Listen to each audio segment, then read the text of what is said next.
Iran और Israel के बीच तनाव जारी है। इजराइल की ओर से लगातार हमले किए जा रहे हैं तो जवाबी कार्रवाई भी इजराइल पर हो रही है और हिजबुल्लाह की ओर से कई बार हमले किए गए हैं और ईरान भी तेवर दिखा रहा है। दोनों ओर से तनातनी जबरदस्त बढ़ी हुई है।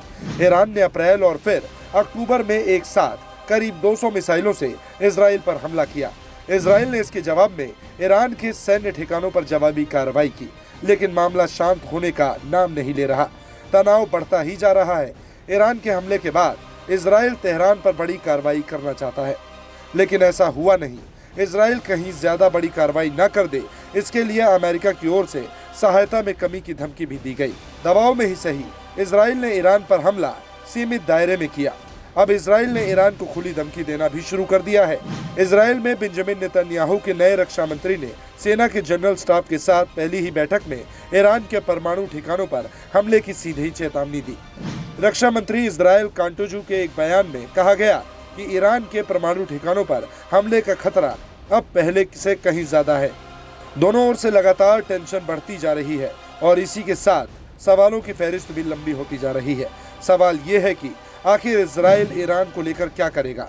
क्या गाजा जैसी स्थिति हो सकती है या फिर इजराइल कुछ नया सोच रहा है?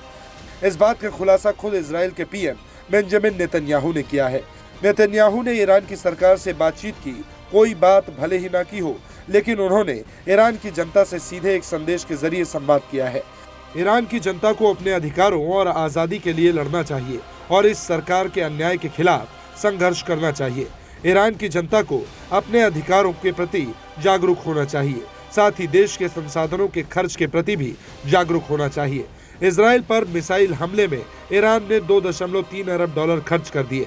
इस हमले से इजराइल में मामूली नुकसान भी हुआ, लेकिन ईरान की जनता का काफी नुकसान हुआ है। नेतन्याहू के इस बयान से साफ है कि इजराइल का अगला कदम क्या होने वाला है। इजराइल की सोच के साथ ईरान के खिलाफ कार्रवाई करेगा।